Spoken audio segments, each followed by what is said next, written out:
أعوذ بالله من الشيطان الرجيم. بسم الله الرحمن الرحيم. الحمد لله رب العالمين، وبه نستعين على أمور الدنيا والدين. وصلى الله على سيدنا محمد خاتم النبيين وآله وصحبه أجمعين. ولا حول ولا قوة إلا بالله العلي العظيم. ولا حول ولا قوة إلا بالله العلي العظيم.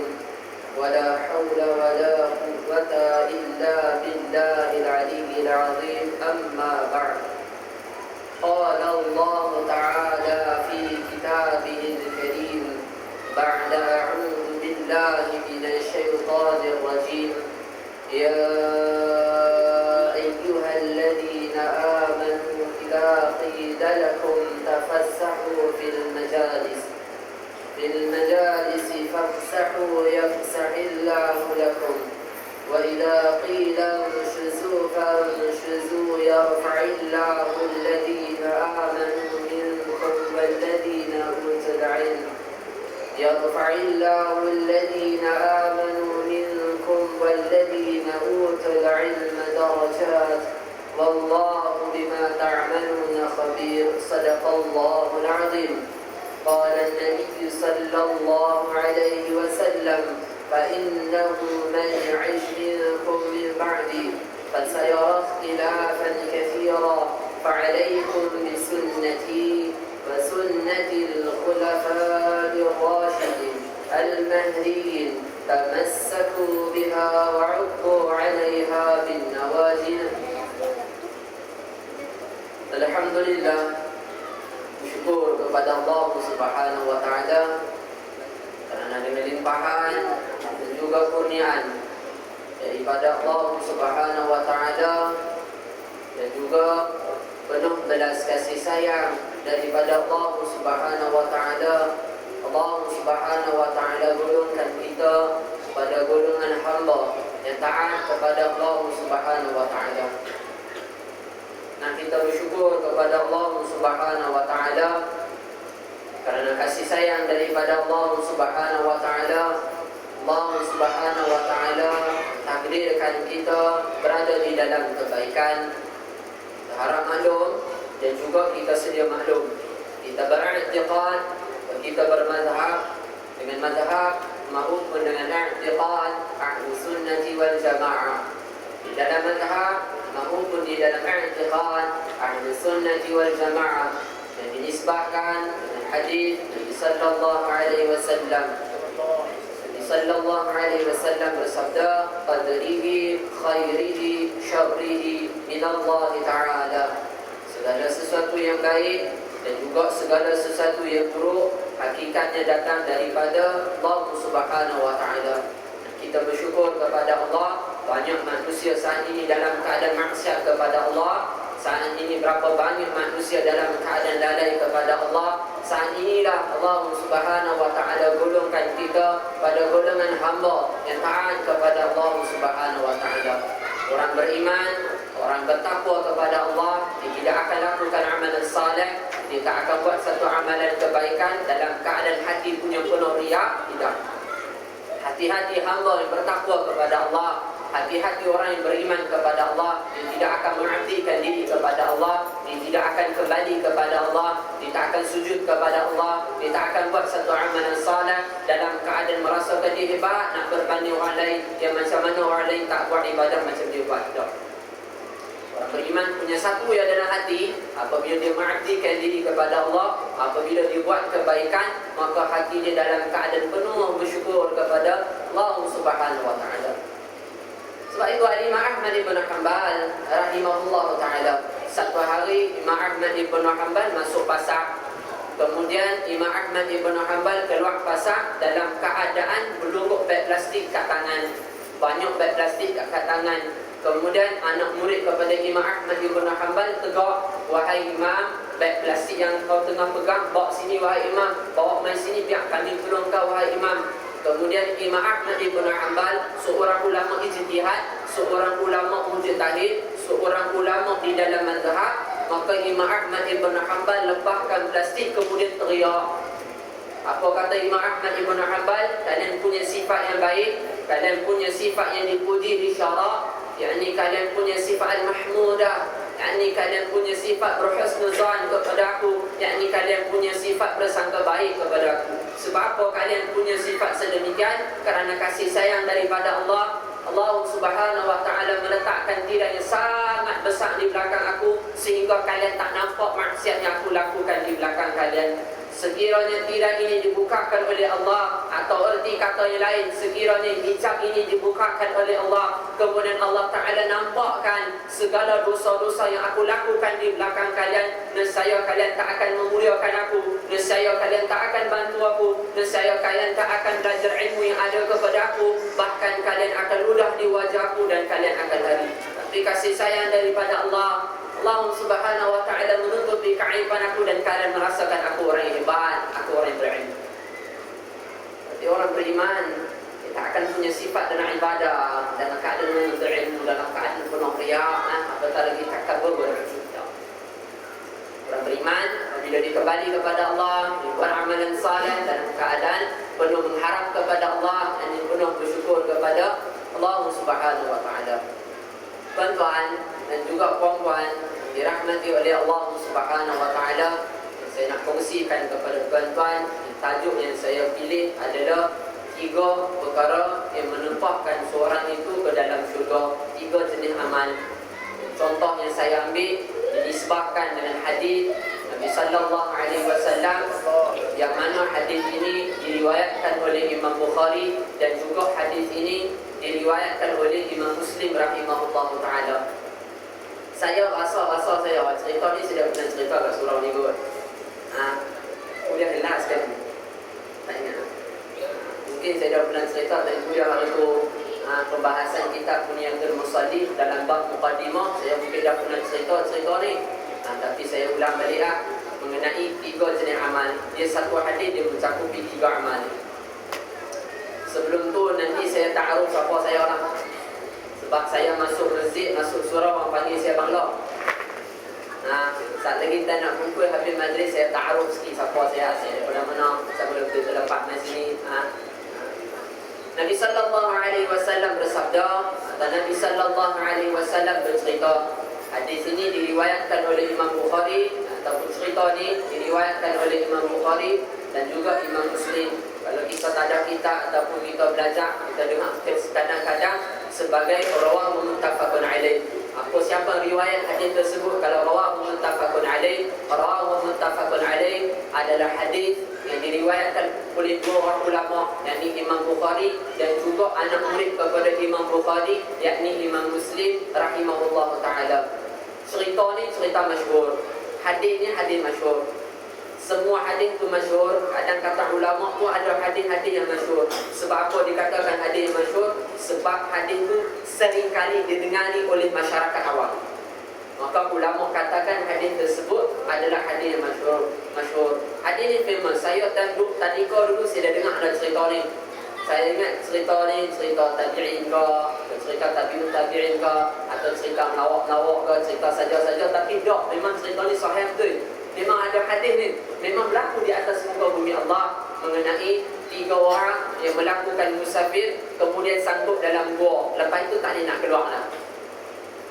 Saya yakin yang berhadapan dengan saya orang yang lebih tua daripada saya, pangkat bapa, mungkin pangkat abang, mungkin pangkat pakcik, mungkin pangkat tu macam tu kat belakang, mungkin pangkat mak, mungkin pangkat makcik, moyang dan sebagainya, nenek. Mungkin dah pernah dengar ada cerita ni mengenai 3 orang dilakukan musafir perjalanan, lepas tu nak ada tempat teduh, masuk dalam gua, lepas tu tak boleh nak keluar. Meskipun tak boleh nak keluar, pasti ada batu besar yang menutupi pintu gua. Jadi memang hadis betul dan sahih. Mungkin cerita ni dalam YouTube ada, atau CD ada, tapi memang cerita betul. Tapi dalam YouTube cerita kartun tu dia gembak sikit. Dalam 14 cerita lain tu jadi batu berkecai. Padahal dalam hadis tak cakap berkecai pun, dia bergejok sikit dah. Tapi isi kandungan cerita tu boleh ambil. Boleh ambil. Dan memang hadis tersebut. Nabi SAW bersabda, 3 orang yang melakukan musafir. Dia lakukan perjalanan. Ketika perjalanan tersebut, Allah Subhanahu Wa Taala takdirkan hujan turun. Pada hujan turun, maka 3 orang sahabat ni atau 3 orang yang melakukan musafir, mereka cakap di antara satu sama lain, lihatlah tempat teduh yang mana kita boleh tempati. Cari, akhirnya jumpa tempat teduh dalam gua. Dah masuk dalam gua. Bila dah masuk dalam gua, sebab gua ni terletak di sebuah gunung, maka Allah Ta'ala gerakkan batu yang sangat besar di atas. Allah Ta'ala gerak sehingga jatuh menutupi pintu gua yang mereka tempati. Habis, tak boleh nak gerak. Cuba kita muhasabah, cuba kita fikir, kalau kita duduk dalam tu apa kita buat? Nak sepak batu tak boleh, batu besar lagi, batu kecil boleh sepak. Nak tumbuk tak boleh sebab batu besar berpecah tangan. Cuba kita muhasabah, tentu apa yang kita buat nanti. Kalau nak kata viral dekat Facebook, atau viral dekat WhatsApp dan sebagainya, tak boleh lah. Sebab apa saya cakap macam ni? Saya kerap kalau kuliah Zohor ni dekat KL, selalu jalan Kok Terowong, jalan Tun Razak. Saya pakai map. Bila lalu kot jalan Tun Razak, dia siang. Bila pakai map, masuk ke lorong jalan Tun Razak, map jadi gelap. Dia cakap dia siang, tapi bila masuk jadi gelap. Dan selama duduk dalam terowong tu memang tak nak lainnya. Dia arrow tu dia jalan kat sini, saya dia di Penang, saya dia Pidok Kedah, saya dia patah balik tangan belakang. Jadi tak betul ya. Dan selama duduk dalam terowong tu memang tak ada ni yang lain. Dan dia punya keadaan map tu jadi gelap. Saya tanya kat driver saya, "Weh, Man, sebab apa dia lagu ni?" Dia kata, "Dah Ustaz, kadang map ni kadang-kadang dia ada akai lah. Dia tahu kita duduk tempat gelap, pasal tu dia ikut jadi gelap." Oh, tomah ni. Tapi duduk selama tu memang tak ada lain. Cuba bayangkan kita duduk dalam gua, mana lah nak ada lain. Maka apa kata 3 orang sahabat ni? Lihatlah amalan yang pernah kita lakukan. Amalan tersebut hanyalah semata-mata mengharap ridha daripada Allah. Kita berdoa kepada Allah, kita minta bantuan kepada Allah dengan amalan tersebut. Moga-moga Allah Subhanahu Wa Taala bantu kita. Sebelum nak bahas yang lebih lain, doa yang pertama, doa kedua, doa yang ketiga, nak perlu kita faham lumrah wal fitrah dalam kehidupan dunia, dalam kehidupan manusia ada ujian daripada Allah. Kata ulama, yakinlah apabila kamu hidup di atas muka bumi Allah, maka engkau akan ketemui dengan 3 ni. Pertama adalah ajal kematian. Yang kedua adalah orang yang tak akan suka pada kita. Ada orang tak suka pada kita. Tak banyak sikit pun jadi mesti dia dah ni. Jangan jadi pelik Kerana ni adalah sunnatullah, peraturan Allah. Ada yang orang benci dari kita. Yang ketiga apa dia? Musibah yang datang daripada Allah Subhanahu Wa Taala. Hamba yang pertama dia berdoa kepada Allah. 3 amalan yang 3 amalan, inilah amalan yang menempahkan seorang hamba ke dalam syurga Allah Ta'ala. 3 amalan. Yang pertama, hamba dia berdoa kepada Allah. Dia kata, "Ya Allah, Ya Rabb, Engkau maha mengetahui. Ya Allah, aku akan buat kerja. Setiap hari aku lakukan kerja. Aku balik daripada kerja bersamaan dengan binatang ternakanku. Satu hari aku pergi kerja di tempat yang jauh. Ternyata aku pulang bersamaan dengan binatang ternakanku. Ternyata kedua orang tua aku telah uzak, telah tidur. Amalan istiqamah, amalan harian yang dilakukan oleh aku adalah setiap kali aku pergi kerja, aku balik kerja bersamaan dengan binatang ternakanku. Aku perahkan susu daripada hasil binatang ternakanku, aku letak di bekam dan aku berikan kepada kedua orang tua. Ini amalan harian, yakni amalan istiqamah yang dilakukan oleh aku. Satu hari aku pergi kerja di tempat yang jauh, aku balik, ternyata mak pak aku dah tidur dah. Tapi aku lakukan amalan seperti mana yang aku lakukan, yakni aku balik dengan binatang ternakanku, aku perahkan susu, kemudian aku mendekati mereka, yakni mendekati kedua orang tuaku yang telah uzak. Aku letak bekam lalu aku duduk dengan mereka. Kemudian mailah anak-anakku berhenti di dekat kakiku. Apa kata mereka? "Abah, tengah lapar lah abah. Mama tak bagi makanan pun, tengah lapar ni nak makan." Aku tak berikan kepada mereka, melainkan aku nak kedua orang tua aku minum, barulah aku nak berikan kepada mereka. Ternyata kedua orang tua aku yang uzak bangun di waktu yang fajar, yakni fajar kadzib, di waktu tahajud. pulang di waktu yang sore, yakni di waktu petang, dan mereka bangun di waktu yang subuh, di waktu yang dekat dengan tahajud. Kemudian aku berikan minuman kepada mereka, yakni minuman air susu. Kemudian aku berilah kepada anak-anakku. Ya Allah, sekiranya amal ini yang aku lakukan hanya semata-mata mengharap ridha-Mu ya Allah, maka bantulah kami. Batu yang besar tu melekat tadi, bergenjot sedikit. Adik jangan duduk sembang adik. Kelak ke. Atau sahabat ni, ya Allah, sekiranya amalan tersebut yang aku lakukan hanya semata-mata mengharap ridha-Mu ya Allah, maka bantulah kami. Maka batu yang bergesak-gesak tadi bergesak sekali. Tapi masih dalam keadaan 3 orang sahabat tadi nak keluar. Yang pertama, apa pengajaran yang boleh kita ambil? Yang pertama, biarlah amalan itu sedikit tetapi memiliki istiqamah lebih baik daripada amalan yang banyak tetapi tak memiliki istiqamah. Biarlah amalan yang kita lakukan itu sedikit tetapi mempunyai istilah hari-hari kita buat, daripada sekali kita buat amalan banyak tapi tak hari-hari pun. Yang kedua, apa pengajaran yang boleh kita ambil? Yakni birrul walidain, berbakti kepada kedua orang tua. Tidak ada lagi amalan yang paling azim, paling tinggi antara hubungan manusia dengan manusia melainkan birrul walidain, berbakti kepada kedua orang tua.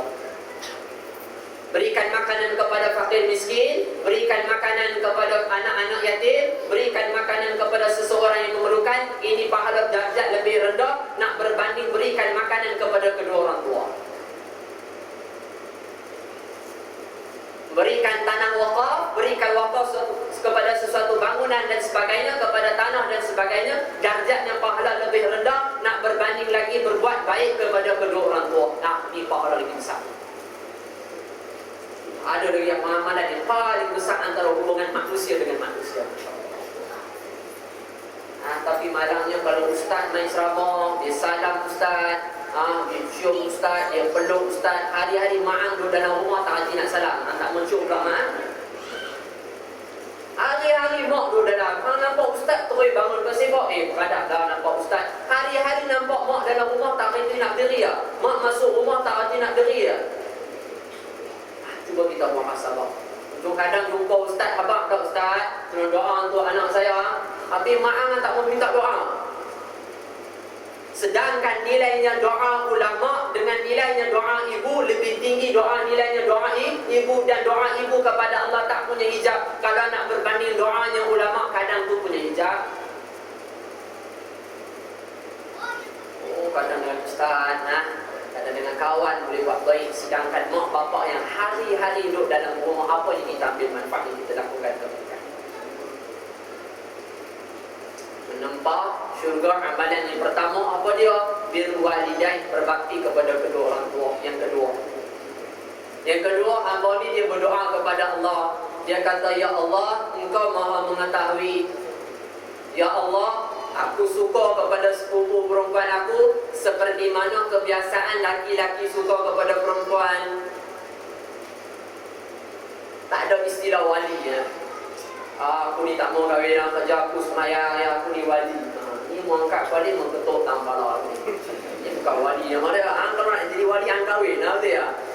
Allah subhanahu wa ta'ala firman dalam Al-Quran, A'udzu billahi minasyaitonir rajim. Qul in kuntum tuhibbunallaha fattabi'uni yuhibbukumullah wa yaghfir lakum dzunubakum. Wahai Muhammad, beritahu kepada umatmu dengan ayat di sini. Allah Ta'ala ajak kepada Nabi supaya habaq ayat lagu ni. Fattabi'uni, siapa yang mencintai Allah, ikutlah aku. Yuhibbukumullah, niscaya Allah Ta'ala mencintai kalian. Bukan hanya sekadar dicintai oleh Allah, bahkan wa yaghfir lakum dzunubakum, yakni diampunkan oleh Allah Subhanahu wa Ta'ala akan dosa-dosa kamu yang lalu. Kalau nak jadi betul-betul wali, kena kahwin lah.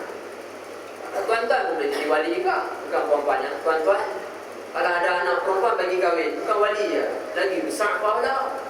Bagi anak perempuan kahwin, lahir anak yang soleh, lahir anak soleh, semua sahab dapat kat tuan-tuan. Ni lagi bapak wali namanya. Ni yang pertama. Yang kedua, dalam doa ni, hati-hati orang perempuan. Kadang dalam keadaan tak sedar, ada orang suka kat hangpa. Kadang mereka suka, mereka jumpa, dia jaga syahwat, dia jaga syariat, tak apa. Kalau orang yang tak jaga syariat, dia pandang dengan pandangan syahwat, bahaya. Hati-hati orang perempuan, jaga dua perkara ni, beres. Jaga dua perkara ni, insya-Allah Allah Ta'ala jaga.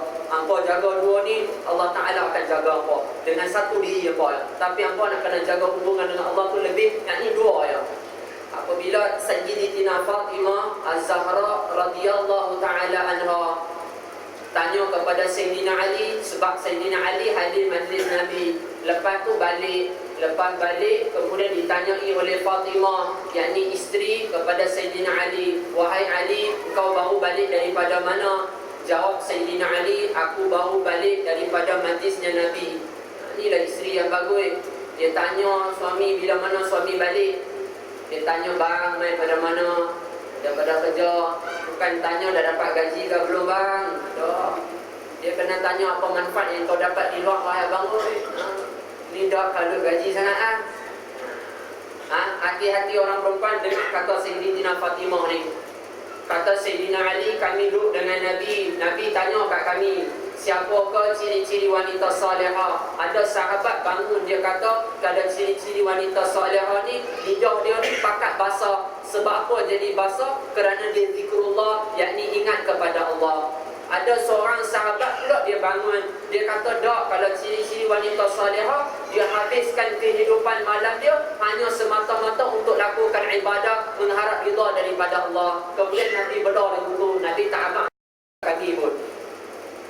Kata Sayyidatina Fatimah Az-Zahra radhiyallahu ta'ala anha, "Wahai Ali, nakkan ku beritahukan kepada engkau siapakah ciri-ciri wanita salihah?" Ciri-ciri wanita salihah adalah dua. Yang pertama, dia tak melihat lelaki. Di dalam kitab Ihya Ulumuddin, dalam pembahasan menjaga mata, kata Imam Ghazali, kalau kita jumpa satu orang jahil, kita abang dekat dia, kata, "Man, jangan tengok perempuan tau." Dia faham pasal dia nak tengok perempuan. Walaupun segi hukum dia tak tahu, pasal dia tak mengaji. Tapi dia faham pasal ada part-part, ada bahagian yang boleh menimbulkan syahwat. Kalau seorang perempuan, dia jumpa satu orang perempuan, dia abang, dia kata, "Zah, jangan tengok banyak lelaki tau." Dia akan jawab balik lah, "Pasal apa aku tak boleh tengok lelaki? Apa salah? Apa salahnya aku tengok lelaki?" Tapi kata Imam Ghazali, jangan. Sebab puan kata ulama, bila bahas kita ihram ni, kalau banyak sangat tengok lelaki, kemudian dia tengok suami dia jadi kurang nikmat.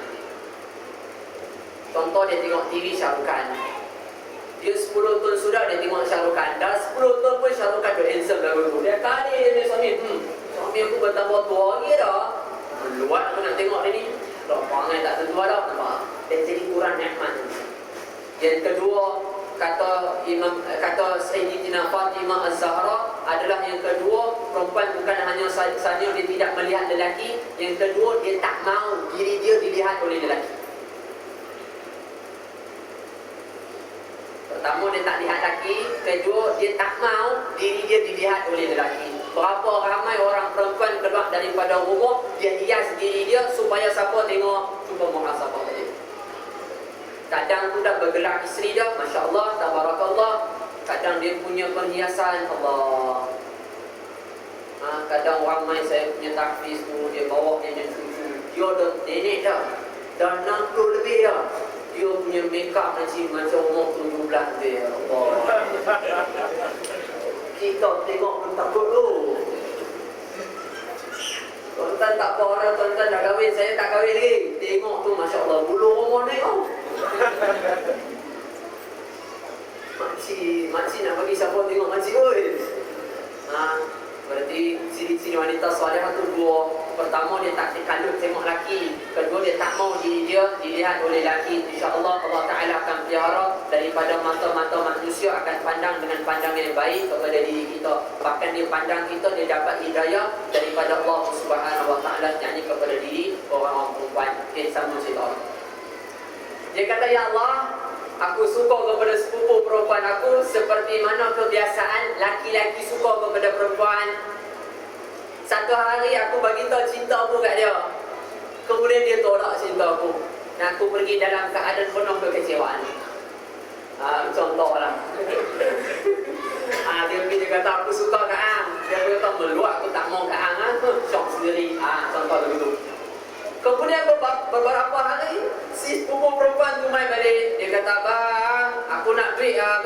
sikit, pinjam boleh tak? Dia kata boleh, 10 ni abang, 10 lagi boleh, tapi engkau tunggu beberapa hari. Kemudian kata hamba tersebut, aku bersusah payah, kemudian aku ada beberapa dinar, aku berikan kepada dia. Kemudian dia nak ambil, aku kata tunggu dulu. Boleh kau ambil duit ni, tapi dengan syarat kita bersetubuh dulu. Kita buat statement dulu. Kemudian kata hamba tersebut, aku berada di antara dua celah paha dia. Aku nak lakukan zina. Kemudian dia cakap, ya syabab, ittaqullah. Wahai pemuda, takutlah kamu kepada Allah. Kata siapa? Kata sepupu perempuan. Kemudian kata hamba tersebut, ya Allah, aku tinggalkan perbuatan zina, aku berikan wang kepada dia. Ya Allah, sekiranya amalan ini yang aku lakukan hanya semata-mata mengharap ridha-Mu, ya Allah, maka bantulah kami. Batu yang besar tadi bergejok sekali, bergejok kali kedua, masih dalam keadaan tak boleh nak keluar lagi 3 orang sahabat. Yang kedua, berdoa dengan amalan apa? Amalan meninggalkan maksiat. Amalan meninggalkan maksiat, amalan ini jauh lebih hebat nak berbanding dengan amalan yang banyak yang baik tetapi tak memiliki keikhlasan. Jangan hina orang kalau orang berubah. Orang melakukan satu maksiat kemudian dia berubah dengan kemaksiatan tersebut, dia tinggal maksiat tersebut, jangan hina orang lagu tu. Kerana amalan yang dia lakukan amalan yang paling mulia di sisi Allah Ta'ala, di pandangan Allah Ta'ala. Kalau di pandangan manusia itu mungkin amalan yang hina. Mungkin orang cakap, apa dah dengan sepupu sendiri pun nak terkak buat teruk dia ni. Ini pandangan yang manusia, tapi beza dengan pandangan yang menciptakan manusia, yakni Allah Subhanahu wa Ta'ala. Amalan tersebut adalah amalan yang punya nilai yang tinggi di sisi Allah Subhanahu wa Ta'ala. Jadi jadikan maksiat yang dilakukan oleh kita wasilah perantaraan supaya kita dapat pengampunan Allah. Kerana Allah Subhanahu wa Ta'ala firman dalam Al-Quran, innallaha yuhibbut tawwabin, sesungguhnya Allah Subhanahu wa Ta'ala mencintai golongan at-tawwab. Siapa golongan at-tawwab? Yakni golongan yang sering bertaubat kepada Allah. Seorang insan, seorang hamba tidak akan sering bertaubat kepada Allah, melainkan sering bermaksiat kepada Allah. Berarti jadikan maksiat dilakukan oleh kita wasilah kita mendapat pengampunan Allah. Apabila Nabi SAW ceritakan mengenai hadis qudsi kepada sahabat, kata Allah Subhanahu wa Ta'ala di dalam hadis qudsi, kata Allah, sekiranya seorang hamba dia melakukan maksiat, kemudian dia tahu dia punya Tuhan untuk mengampunkan dia, kemudian dia minta pengampunan kepada aku, nescaya aku mengampuni dia. Kemudian hamba tersebut telah diampunkan oleh aku, dilakukan maksiat, kemudian dia bertaubat kepada aku kerana dia tahu dia punya Tuhan untuk mengampunkan dia, nescaya aku mengampunkan dia. Kemudian setelah daripada pentaubatan, kemudian dia lakukan maksiat, kemudian dia tahu dia punya Tuhan untuk mengampunkan dia, kemudian dia beristighfar kepada aku, dia minta pengampunan kepada aku, wahai malaikatku sekalian, ketahuilah sesungguhnya aku mengampunkan dosa-dosa hamba tersebut. Sahabat tanya kat Nabi, ya Rasulullah, sejauh mana pengampunan Allah kepada hamba tersebut? Jawab Nabi SAW, selama mana hamba tersebut tidak jemu untuk meminta pengampunan kepada Allah, sejauh itu pula lah Allah Ta'ala tak akan jemu untuk mengampunkan hamba tersebut. Kata dhaif, kita lemah. Kadang ada hikmah sebab apa Allah bagi setan kepada kita. Kadang ada hikmah sebab apa Allah Ta'ala letakkan nafsu kepada diri kita. Kadang ada hikmah sebab apa Allah Ta'ala berikan ujian berupa puasa, berupa godaan dan sebagainya, kerana supaya kita kembali kepada Allah Subhanahu. Jadi dalam bulan Ramadan, Masya Allah, semua orang kembali pada Allah, semua orang ditinggal maksiat. Baik pada ulama punya sifat yang tak baik dia tinggal, baik orang yang seokok ketika bulan Ramadan dia jaga adab, dia tak tinggal pun, dia jaga adab bulan Ramadan, dia tak isap. Lepas dah habis azan dia baru balik. Tapi Alhamdulillah ada adab sikit. Yang ketiga ni amalan apa? Menempahkan seorang itu ke dalam syurga, yakni memberikan hak dia kepada orang yang lebih memerlukan. Kedua, berbakti kepada kedua orang tua. Kedua, meninggalkan maksiat yang dilakukan oleh hamba tersebut dilakukan oleh kita. Yang ketiga apa?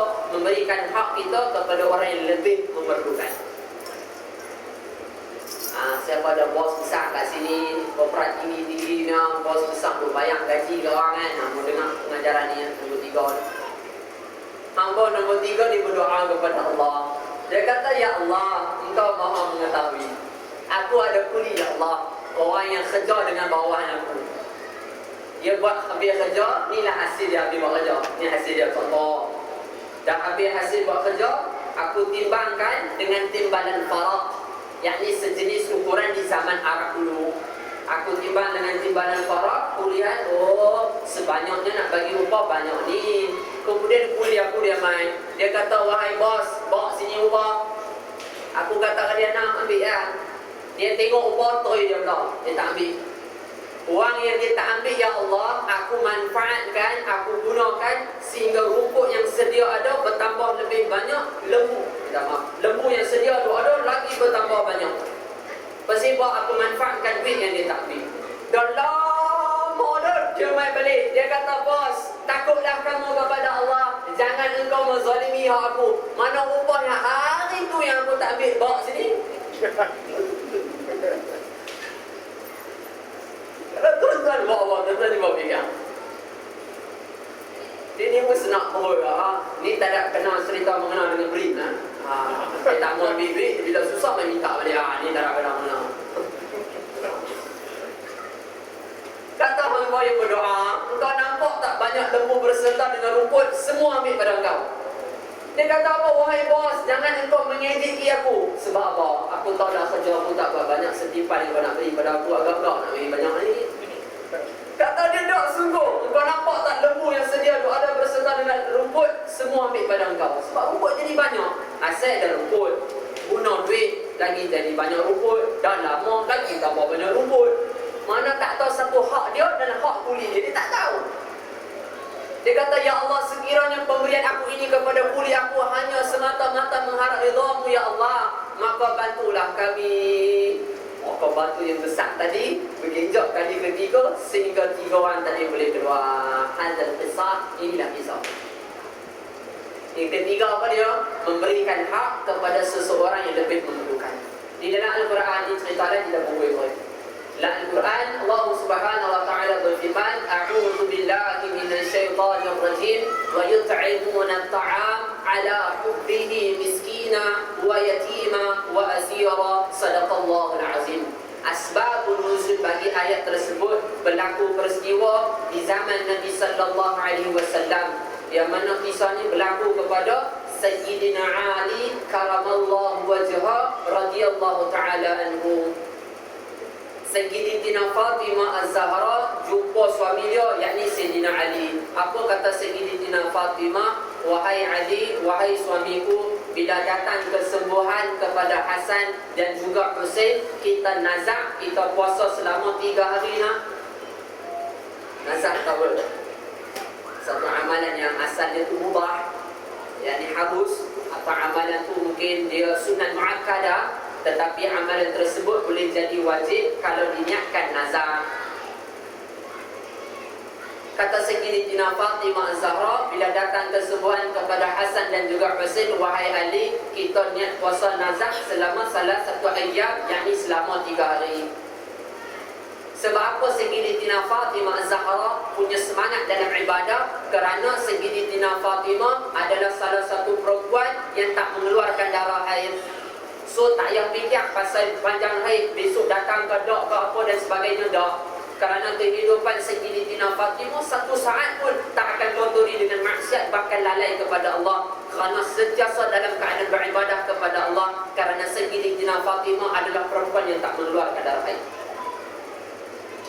Yakni puteri Nabi sallallahu alaihi wasallam, inilah Sayyidatina Fatimah, anak perempuan Nabi sallallahu alaihi wasallam. Tak peliklah kalau Sayyidatina Fatimah perempuan yang lagu tu, yang jenis macam tu. Kata Sayyidatina Fatimah kepada Ali supaya puasa selama 3 hari. Kemudian besok Allah Ta'ala berikan kesembuhan kepada Hasan dan juga Husain. Maka kata Sayyidina Ali, kata Sayyidatina Fatimah kepada Sayyidina Ali, wahai suamiku, bukankah aku beritahu kepada engkau bila datang kesembuhan kepada Hasan dan Husain kita puasa selama 3 hari, kita niat nazar? Kata Sayyidina Ali, na'am, baik, kita puasa. Okay, puasa hari pertama, sok tak makan, nak buka puasa. Bila nak buka puasa, ada orang main. Apa kata mereka? Kami orang miskin, kami tak ada duit, kami tak ada apa duit, kami nak makan, bagilah makan kat kami. Kami ni orang miskin, kami orang fakir miskin. Wahai Ali, berilah makanan kepada kami. Yakinlah Allah Ta'ala akan gantikan makanan daripada syurga kepada keluarga engkau. Maka kata Sayyidina Ali, wahai Fatimah, engkau pukul majlis, pukul makanan ni engkau berikan kepada fakir miskin yang ada di hadapan pintu. Hari kedua sok tak makan juga. Lepas tu nak buka puasa, ada sikit. Bila nak buka puasa, mainlah anak-anak yatim. Kami tak ada makanan, kami tak ada orang yang menafkahi kami, kami tak ada mak, kami tak ada pak, bagilah makan kat kami. Kemudian kata Sayyidina Ali, wahai Fatimah, lakukanlah amalan macam mana yang kemarin engkau lakukan. Engkau bungkuskan makanan, kemudian kau berikan kepada anak-anak yatim yang berdiri di hadapan itu. Hari yang ketiga sok tak makan juga, tapi nak buka puasa ada makanan sikit saja. Bila nak buka puasa adalah orang main, yakni siapa? Orang yang bermusafir. Apa kata orang musafir? Kami tak ada makan, kami lapar, perjalanan kami lagi jauh, bagilah makan kat kami. Fatimah pun tak cakap banyak. Fatimah pun buat jenis bagus juga. Saya balik Penang hari tu. Stop cerita cakap ni. Jadi feeling sikit cerita ni. Saya cerita dulu. Saya balik Penang hari tu 2 bulan sudah. Saya jumpa member, saya tanya, Man, hang sihat ke? Dia kata sihat. Saya kata anak-anak sihat? Dia kata Alhamdulillah. Dia kata ada masalah. Saya tanya bersifat, sebulan baru lepas aku ceraikan isteri aku. Saya tanya bersifat, dia kata dok, sejak aku kahwin ni duk bagilah makan isteri aku nasi kandang, nasi biryani, nasi minyak, duk bagi makan nasi dalca, nasi Arab. Macam ni aku duk bagi dia makan hari-hari. Sejak sebelum aku nak cerai dia, 3 hari tu aku punya duit jadi short. Aku nak bagi makan banyak kat dia tak boleh. Aku bagilah makan nasi putih kicap dengan ikan masin. Dia abang kat aku balik bang. Besok lagi 2 hari abang buat kat aku lagu ni bang. Aku buat report lah. Dia kata aku tak boleh buat apa, aku bagi makan macam tu lah. Dia buat report, akhirnya masuk court mahkamah. Kemudian kata mahkamah, kata hakim, jatuhkan hukuman kepada suami supaya jatuhkan talak kepada sang isteri. Tak, dia lemah isteri tu. Kaki mengaji tu. Isteri kaki mengaji tu. Belajar apa saya hari? 5 tahun kat Indonesia. Dia belajar Sitalim 5 tahun. Habis daurah, tak habis, dia sambung dekat Indonesia. Indonesia dia kelas tinggi tak boleh masuk, dia kena ada bahasa Jawa dulu, tarikh Jawa dulu, memudahkan bahasa Arab, baru masuk daurah kita. Dah berapa hadis? Tu tangan punya lemak tu kaki lagi tu, pakai tudung tu. Tu tudung lama punya lemak tu. Allah, saya yang tak kahwin dengar lagu tu, weh, letak dah dah. Aku kalau dapat pilih lagu tu dia senang dia. Takut tu. Kemudian hari ketiga, mai orang musafir, kata Sayyidina Ali, kau kumpulkan makanan kemudian berikan kepada orang-orang yang musafir. Dah bagi duduk, kemudian ada orang ketuk pintu. Yang ketuk pintu adalah malaikat. Kata malaikat, aku adalah utusannya Allah. Aku bawakan makanan kepada kalian, hasil daripada makanan daripada syurga Allah Subhanahu. Amalan yang menempatkan seorang itu kepada syurga Allah. Yang ketiga apa dia? Memberikan hak dia kepada orang yang lebih memerlukan. Wallahu ta'ala a'lam. Mungkin sampai sini tuan-tuan. Sebelum saya nak tutup majlis, pertama saya ta'aruf lah. Saya rasa ramai yang tak kenal sikit yang kenal. Yang dulu kuliah, mana muka dulu kuliah saya pun tak nampak. Abang ni ada ni 2, 3, 4 lengok. Kalau hari-hari lah kelas kuliah orang macam ni, full dong. Saya rasa semua ustaz semangat. Tapi Mak Haji bagus, dia bagi 100 kat saya supaya beli kitab punya tu Musalli. Oh, bagus ni Mak Haji ni. Itu respect lah. Siapa dia, mana Mak Haji mana? Itu bagus tu. Nama saya Muhammad Haslam bin Hassan Ghani. Saya asal daripada Pulau Pinang. Baik, bijak betul kat tadi ya. Saya ni baik berlampak saya mamak pasal tu kulit saya lain dengan tuan-tuan. Pasal tu pergi mana masjid, mana surau, orang cop saya Bangla. Memang Bangladesh. Dia tanya lah dulu mengai pada mana. Kadang dia hikmah sikit. Dia memang, you come from where? Dia hikmah sikit. Dia nak kata saya orang luar. Tapi dia hikmah sikit. Dia memang dia kata you come from where? Orang paling teruk yang saya kenal. Kadang masuk masjid, dia tengok saya senyum pun tak mau. Kita bagi salam, dia jawab dulu lah. Lepas hati kuliah macam ni, dia peluk kita, dia cium kita. Tadi yang tengok aku satu macam.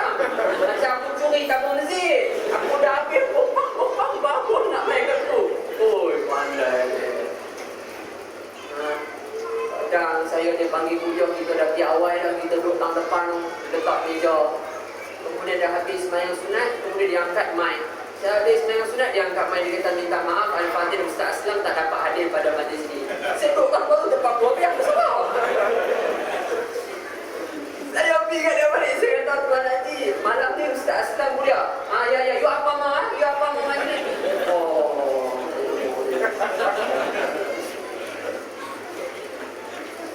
Paling bagus ya, saya belum lupa. Ini paling bagus ya. Saya dah habis kuliah, habis nak pergi pakai kasut, 7 orang beratok. Hak pertama ni bagi tahu Ustaz, kami minta maaf ke Ustaz. Tadi Ustaz masuk masjid, kami 7 orang tengah cakap, ni bangla jual minyak tak ke? Ni bangla jual kabel. Minyak tak bangla apa berdua tak ada betul. Kami duduk cakap sesama kami Ustaz. Ternyata Ustaz ni adalah Ustaz. Ustaz tadi bagi tahu dalam kuliah, al-ghibatu asyaddu minaz zina. Dosanya mengumpat lebih teruk daripada dosanya berzina. Ustaz, kami dah mengumpat Ustaz tadi, kami dah dengar perbahasan ni 20 tahun sudah. Kami mengaji kitab penawar bagi hati. Taubat seorang hamba tak akan diterima oleh Allah melainkan minta maaf kepada orang yang pernah dia mengumpat. Dan kami dah dengar ni 20 tahun sudah Ustaz. Kami takut kami mengumpat Ustaz, doa kami tak diterima oleh Allah. Kami minta maaf Ustaz. Saya mewakili kepada 6 orang, kami minta maaf sebab 6 orang ni dia rasa tersebab dah. Dia tak boleh nak cakap dengan Ustaz dah. Saya yakin surau ni tak ada macam tu dah. Kalau ada, kalau saya maafkanlah. Jangan buat drama lebih-lebih kan. Saya pergi surau masjid, mesti ada macam tu. Lepas dah habis orang cium saya, minta maaf dah. Tadi saya ingat banglo, minta maaf dah. Saya tak mahu surau ni pun drama macam ni kan. Kalau ada fikiran macam tu, saya maafkan je lah.